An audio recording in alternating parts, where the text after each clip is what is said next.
I would like to interview you today because it's really inspiring about how you design the matcha tins. Starting with the first question, what was your experience like interning at Obubu?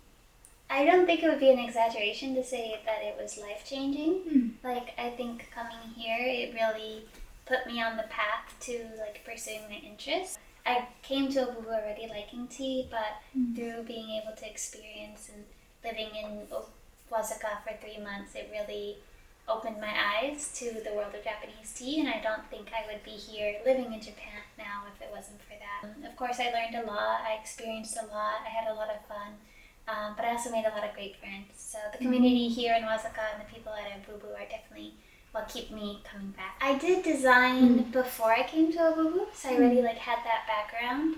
But I then saw an avenue to be able to combine kind of my work experience with my passion. So being able to design, product labels or catalogs or brochures, other print materials, t-shirts and stuff like that for a tea company, and more specifically for Obubu, was really a really fun way of combining kind of my professional experience with my interests and my hobbies. Even more of a plus being able to do it for people that I really care about. What was the process for designing and the packaging and brand identity with at Obubu or at your other previous workplaces? I really have George to thank for getting started on these projects with Obubu. It started after my internship. I helped out, during my internship, one of my projects was to make the natural tea, the aoimori tea labels. I don't know if you can see, but they're slightly different. So the natural sencha, natural hojicha, they're a little bit different than the normal line of teas. So George had approached me during my internship, and that became my intern project. And then after that, George reached out again, and he asked for help with a wholesale catalog, some video editing, and other little design projects here and there. And then eventually just kind of grew to where I continued to make projects upon request.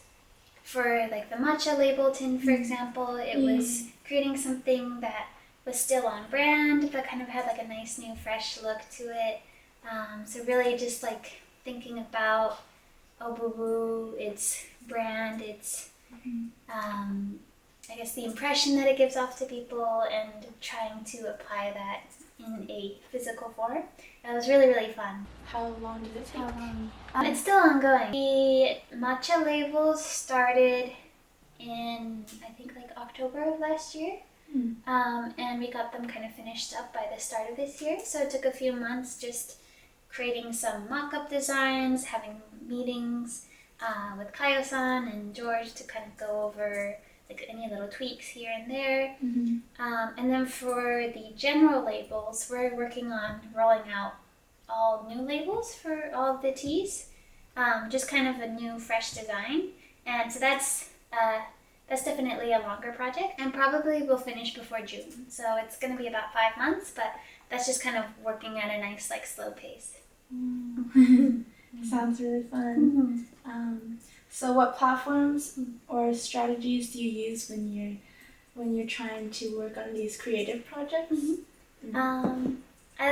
For all my work, I use Illustrator for designing.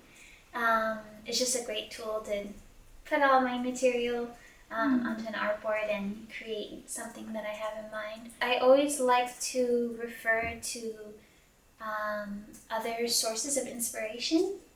So, for example, when we were thinking about the matcha label design, Kayo-san had sent over some examples of styles, this is what I really like, but of course I wanted to be Obubu themed, so we tried to give it a nice, clean, modern look, but also incorporate what she calls the obi, which is the little line that's usually colored for each teas, where it says the name in Japanese. So we wanted to keep that on the matcha can as well.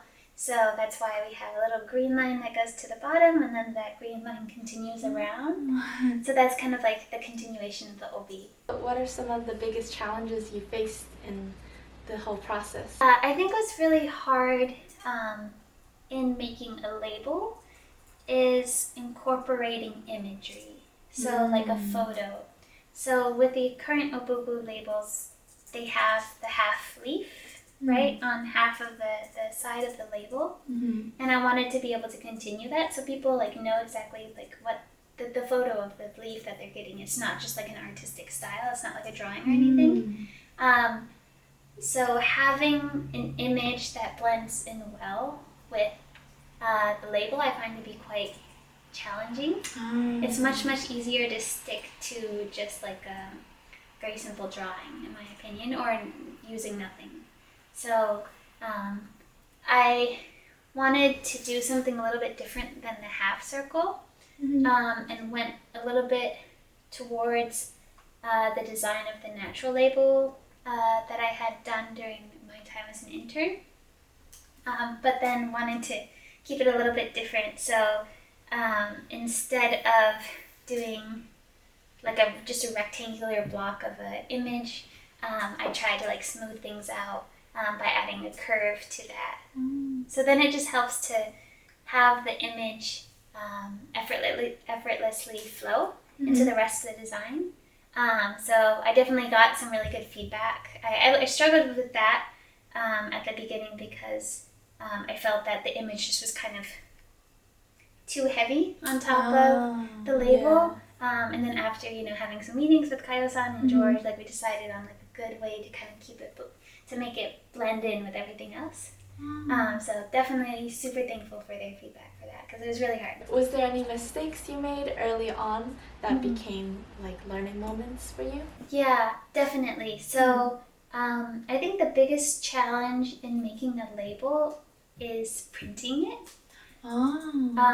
When you send files off to the printer, if the margins aren't correct, if the bleed, it's called a bleed, if it's not the right size, if certain elements of the label don't extend beyond the cut lines, then you might get like a white line here, it might look off here.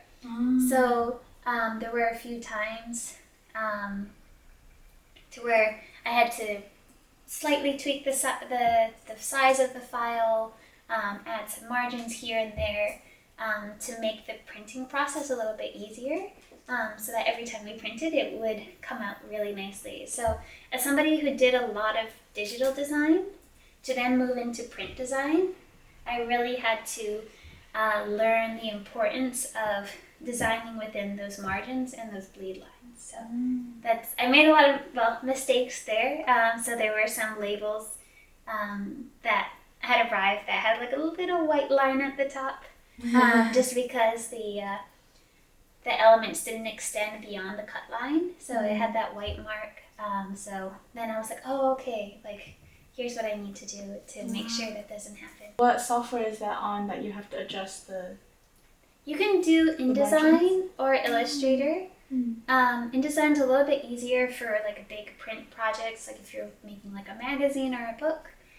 Illustrator, you can go in and add some bleed lines in the settings, and then you can make your own manual margins, so that when things are printed, you know that nothing's like getting cut off. What advice do you have for someone who wants to like start designing their own products from like a similar starting point?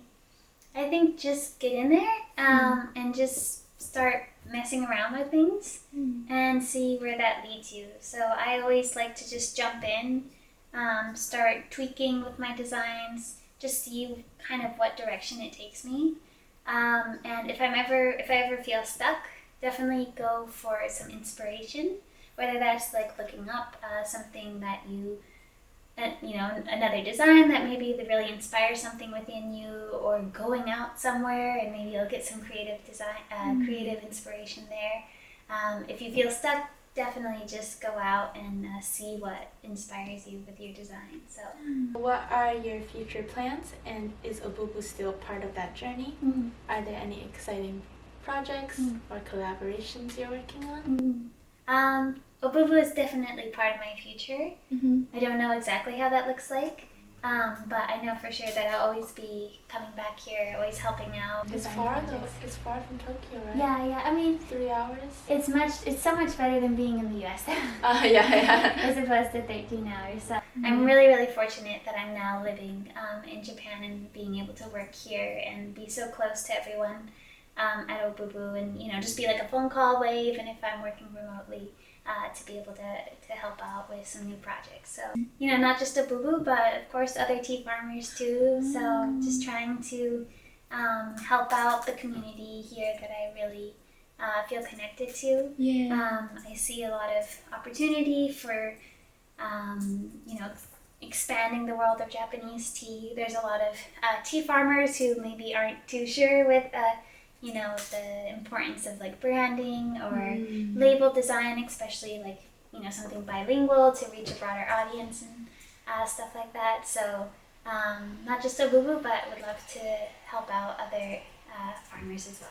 Yeah, and you'll definitely get that opportunity here. Yeah. There's so many farms. I think that's all the questions. Thank you for your time. Yeah, thank you so much.